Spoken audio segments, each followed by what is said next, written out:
Hola chicas, chicos, ¿cómo están? Con gusto saludarles. Vamos a iniciar con nuestra sesión del día de hoy, la cual vamos a trabajar la teoría del aprendizaje social con su principal representante, que es el señor Albert Bandura. Ajá. Esta teoría también se le puede conocer como el aprendizaje cognitivo social, como el aprendizaje vicario, el aprendizaje observacional, de imitación o incluso modelado. Cualquiera de estos nombres hace referencia a la misma circunstancia, al aprendizaje social. Aquí hay participación de dos personas, del educador y del educando. En este caso, el educador va a ser el modelo, va a ser quien realiza una conducta determinada. Y el educando, bueno, pues obviamente es el sujeto y es el que va a realizar la observación de dicha conducta y cuya observación va a determinar precisamente lo que es el aprendizaje. ¿Dónde se origina esta teoría del aprendizaje social? Bueno, se va a manejar en un principio, tiene sus bases en el marco del conductismo. Eh, Posteriormente da una cabida a una concepción más mentalista, como lo muestra el autor en su obra. Este psicólogo ha trabajado, ha sistematizado esta teoría de este aprendizaje social. Este exponente cree que es necesario que se deba referir a una existencia de representaciones mentales para poder comprender la imitación, en particular, una fase de adquisición de la conducta. Esta es la parte que da origen a esta teoría del aprendizaje social. Pero bueno, ¿quién fue su representante? El señor Albert Bandura, que fue un psicólogo ucraniano canadiense y que tiene esa tendencia conductual cognitiva. Fue un director y precursor de la teoría del aprendizaje social y su evolución al sociocognitivismo. Y bueno, también así manejó como una postulación a una categoría de autoeficacia. Él se le conoce por un experimento muy puntual que realizó con el famoso muñeco bobo, sobre el cual hubo un comportamiento agresivo de los niños, el cual desarrollaremos un poquito más adelante. ¿Cuáles son los procesos, los pasos en este proceso de modelado? Bueno, el modelado tiene dos elementos fundamentales. Primero la atención y después la motivación.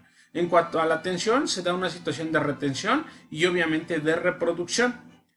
En el caso de la motivación, en el paso de la motivación, hay tres tipos de refuerzos. El refuerzo pasado, el refuerzo prometido, en este caso que son los incentivos, o el refuerzo vicario.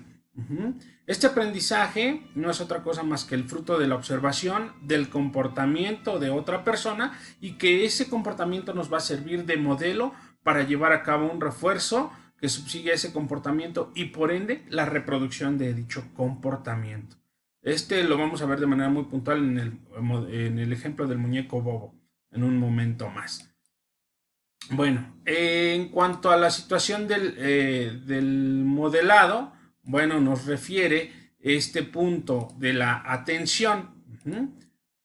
Si se va a aprender algo, se necesita estar prestando atención a ello. De lo contrario, no vamos a poder aprender en este caso. Ajá. El siguiente es el de la retención en este caso. Se desprende obviamente de esta atención. Debemos ser capaces de poder recordar eso a lo que hemos prestado atención. Esa es la siguiente parte de este paso. Y lo cual nos va a dar pauta a una situación de reproducción. Ya pusimos atención en los hechos, lo recordamos, bueno, pues ahora lo vamos a poder reproducir. Estamos ahí prácticamente es como si soñáramos despiertos, ¿no? Estamos manejando de manera reiterativa aquello que vimos y lo estamos traduciendo esas imágenes a una situación de un comportamiento actual. ¿Qué necesitamos para ello? Pues obviamente una motivación. No haremos nada a menos que realmente estemos motivados a poderlo imitar. Y obviamente esto debe de tener buenas razones para poder llegar a ello. El autor Bandura nos menciona algunos motivos para poderlo llevar a cabo, como lo veíamos en el esquema, que es el refuerzo pasado. ¿Qué es esto? Es el conductismo tradicional o clásico, ¿no? Tenemos que manejarnos a estímulo-respuesta.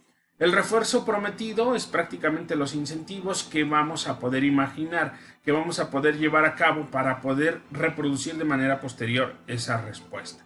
Y finalmente lo que es el refuerzo vicario, el cual consiste en esa posibilidad de poder percibir y sobre todo recuperar ese modelo como un refuerzo para poderlo llevar a cabo. También hay motivaciones negativas, por supuesto, y que en este sentido nos van a dar determinados motivos para no poder imitar cierta circunstancia o cierta característica. Y esto se desprende con la cuestión del castigo pasado, un castigo prometido, es lo que comúnmente llevamos como amenazas, o el castigo vicario. Ajá. Bueno, aquí tiene mucho que ver la situación de la autorregulación. En la autorregulación vamos a tener dos puntos esenciales. Uno es el poder controlar nuestro propio comportamiento, de ahí viene ese punto de autorregulación. Y el otro que nos va a dar pauta a una autorrespuesta derivado de ese comportamiento. Bueno, para poder marcar ese control de nuestro comportamiento necesitamos indiscutiblemente la observación, y lo cual nos va a poder emitir un juicio, que no es otra cosa que la comparación de aquello que vemos o hacemos en comparación con un estándar determinado. Bueno, derivado de lo anterior va a haber una autorrespuesta, y esto va a depender si las cosas nos salen bien o nos salen mal. Si hemos salido bien con esa comparación de nuestro estándar, de ese juicio, nuestra respuesta va a ser de una recompensa con nosotros mismos. Es decir, palomita, pum, lo hiciste bien.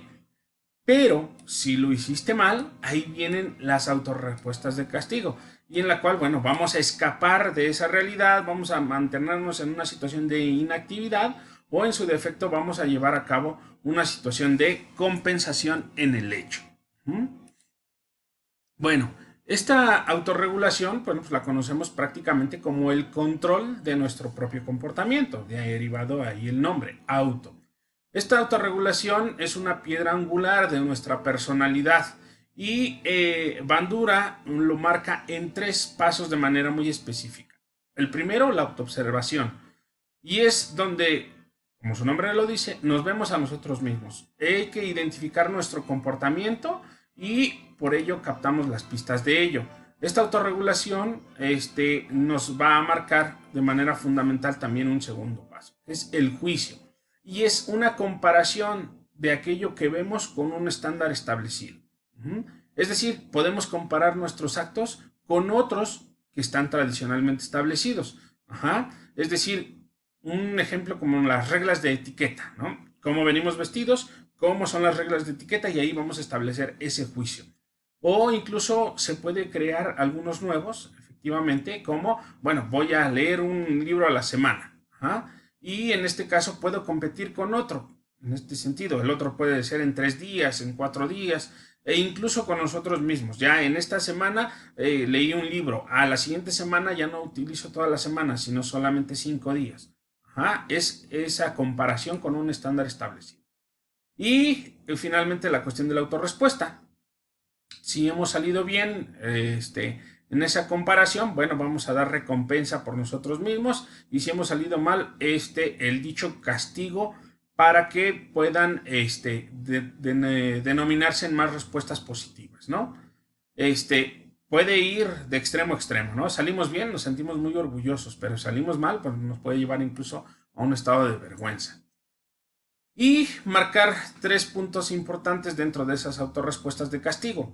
La compensación, es un complejo de superioridad, de delirios, de grandeza, ¿no? O podemos llegar a la otra parte, a una apatía, un aburrimiento, una depresión, que es parte de la inactividad. Y finalmente podemos escapar por otros medios no adecuados, ¿no? Drogas, alcohol, fantasías, por ejemplo, que son un escape más radical, y que incluso un escape muy drástico y cruel es poder llegar incluso al suicidio, pero es una forma de escapar a esa realidad que tenemos, ¿no? Bueno, ¿qué nos recomienda el autor en este sentido? En cuanto a se tengan estos problemas de autoconceptos, van a seguir determinados pasos de autorregulación. El primero, debemos ser concernientes a la autoobservación. ¿Y qué nos recomienda este autor? Conocernos a nosotros mismos. Asegurarnos de que tenemos una imagen precisa de nuestro comportamiento. ¿Qué es lo que podemos realizar en determinada actividad ante determinada situación? Es importante manejar. El segundo es ser concernientes a los problemas. Asegurarnos de que nuestros problemas pues, no sean demasiado altos, que no nos embarquemos en una ruta que nos lleve hacia el fracaso y sin embargo manejar tampoco una situación de que los problemas son demasiado bajos y que carezcan de sentido, ¿no? Hay que ser ecuánimes, hay que ser coherentes en este sentido para poder llegar a resolverlos. Las siguientes son las concernientes a la autorrespuesta y en ese sentido hay que manejar el manejo de compensaciones personales, no llegar a hacer autocastigos, celebrar por ahí nuestras victorias y no lidiar por ahí un tanto con los fallos, sí analizarlos para no volver a caer, pero sin embargo no enfrascarnos en una situación tan compleja. Llegamos al ejemplo del muñeco bobo, que era lo que planteábamos desde un inicio en la parte de su investigación de este autor. En parte de sus estudios que hizo este autor, reenmarca ¿no? Y lo hizo a partir de una película con sus estudiantes. Ajá. Un joven estudiante le pegaba a un muñeco bobo. Este muñeco bobo son como de esos inflables que les pegas y regresan a su posición inicial, ¿no?